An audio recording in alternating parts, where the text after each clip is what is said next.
Hey everybody, it's Stream. Today we have a 7-game NBA slate for DraftKings and FanDuel. It is a pretty interesting slate. We have a lot of injuries, especially on one team is sitting out their starters. That'd be the Warriors. We have some other injuries, quite a few questionable players that would definitely uh, change up our lineup. So let's go ahead and get into the teams, though, that I like to win each game. I have the Lakers over the Pacers. I have Cleveland over Memphis. Miami over the Knicks, Chicago over Charlotte, Dallas over the Pelicans, Denver over Golden State, and the Milwaukee Bucks over the Clippers. So with that said, let's get into the injury report today. We're going to start with the Lakers. They have LeBron questionable, Davis is probable, and Reeves is out.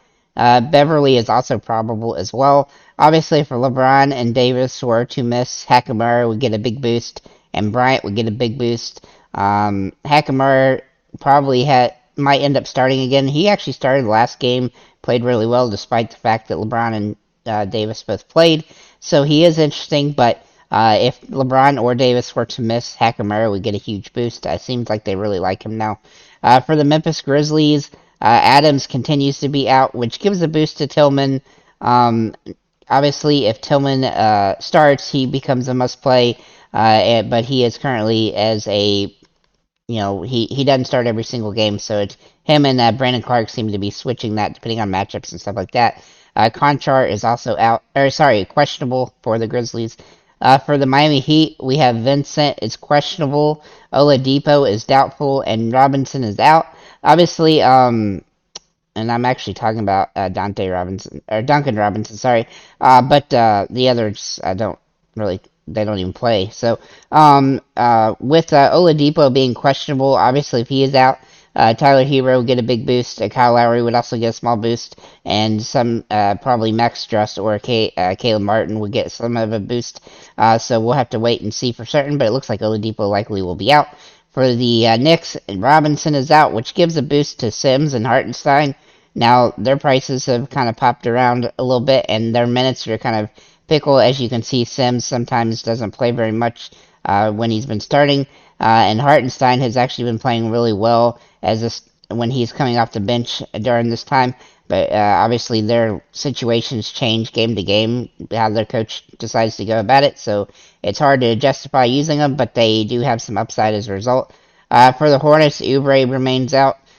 Pretty much everybody's been priced up and normalized to fit that injury situation. For the Chicago Bulls, Javonte Green continues to be out, which definitely helps the other guards like Dosunmu and Caruso. Then for the Pelicans, Zion continues to be out. As long as he continues to be out, that gives some benefits to Herb Jones, Larry Nance, and Trey Murphy. Obviously, if Ingram was to miss time again, that would help them as well. But right now, he seems like he's good to go. For the Mavericks, Wood continues to be out, which actually helps Dinwiddie the most, as well as Dorian Finney-Smith and Jeff Green. But overall, those guys have already priced up. This is where it's going to get crazy here. For the Warriors, Curry, Thompson, Green, and Wiggins are all doubtful. It said yesterday that Steve Kerr suggested that his starters would all sit. If that's the case, obviously that helps Poole and DiVincenzo, Looney, and Kuminga, as well as some others, Ty Jerome, Lamb, I mean, you name it. It'll be a cluster of insanity if those guys end up getting ruled out, but it looks like they will. For the Denver Nuggets, Gordon is questionable. Obviously, if he was to miss, that would help Porter Jr. a little bit and Caldwell Pope, as well as Bruce Brown and Jamal Murray. So we'll have to wait and see on that one. For the Clippers, Wall continues to be out, and Morris is questionable. As long as Paul George and Kawhi Leonard are playing, it kind of limits a lot of the other options on this team. And then for the Bucks, Portis remains out, which gives a little bit of a boost to Giannis and Brook Lopez as well as Middleton. And gives Ingles a little bit extra run. So with that said, let's get into the slate though and see what players we do like the best today. Overall, we're gonna have some Warriors here on this FanDuel DraftKings side at least. But we're gonna start with Nikola Jokic for Denver. He's been playing extremely well. He had a triple-double last game. I look for him to continue to have that opportunity. Obviously, in this game, there is a risk of a blowout with a lot of the Warriors likely sitting. so do keep that in mind. Donovan Mitchell is an interesting play today and a positive matchup. However, he's been very streaky as he's been coming back from injury. His minutes have been all over the place. I don't expect if this game gets out of hand for him to play deep into it, but if it stays close, then he has some good opportunity at this price, because his price has just come way down because he's had 2 games the last 5 that were under 18 fantasy points. So he is a little bit risky because of the way he's been playing lately, but he is viable on the slate. Jamal Murray has been playing extremely well. Again, another situation where blowouts could potentially limit the minutes a little bit, but he has a nice upside here. He's been playing absolutely great basketball lately. His price is still pretty good despite it popping up. He's hitting the marks that he needs in order to pay off at this price, and with half the Warriors sitting out, he's going to have a nice upside. Then we're going to look at Miles Turner for Indiana. He has some very nice upside today. Now, he has been very streaky, and he has some ups and downs. He'll have games where he gets, mammoth amount of points and rebounds, and then he'll have a game where he gets 15 and 4 like he did last. He's very streaky. He is risky because of that, so he has a high ceiling, and he has a low floor. He is an irritating player to roster on DFS because of those bad games, but when he does have a good game, he's one of the best guys you can have on the roster. So it's kind of tough, but he is viable on the slate with the situation that he's in. Tyler Hero also looks pretty interesting today. With Oladipo likely out, he's going to have some potential for some big time upside, and his price is down under $6,700. So I think he's in a really good spot here. He was over 8,000 for most of the season in the middle of the year, and he's come back down to where he started. He should be in a better position here, and assuming he can get going in this game, which he should be in a higher scoring game against the Knicks, he should be able to 5x at this price. It just seems a little bit too cheap for what he can do, especially with some injuries piling up over there. Then we're going to look at Jordan Poole. This is where we're going to get into the Warriors. He has some absolutely great upside at this price.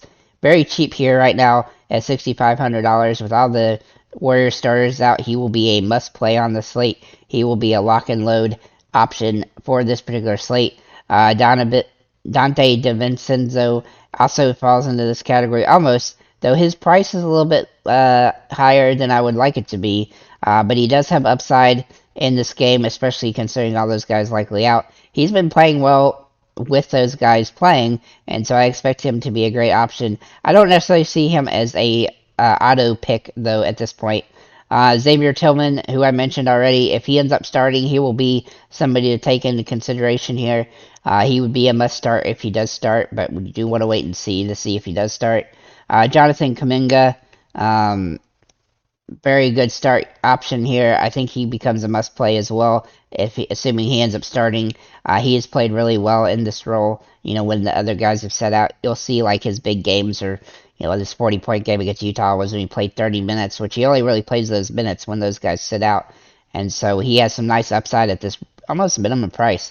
And then Ty Jerome, assuming he starts at point guard, he will be an automatic play as well. As you can see, last time some of these guys set out against Cleveland, he played 41 minutes and had 40 fantasy points. I expect him to start and be a good option on the slate. So overall, you're going to have a lot of value, especially with the Warriors most likely not starting all their guys, and that will open up a lot of opportunity for other options. So with that said, let's get over to FanDuel, and we're going to start with Miles Turner over here.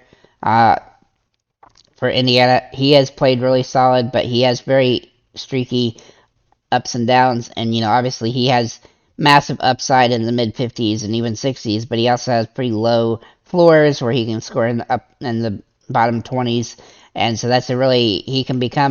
he's a very complicated player to roster, but he is viable on the slate with the matchup here against the Lakers. Zach LaVine, also very interesting today.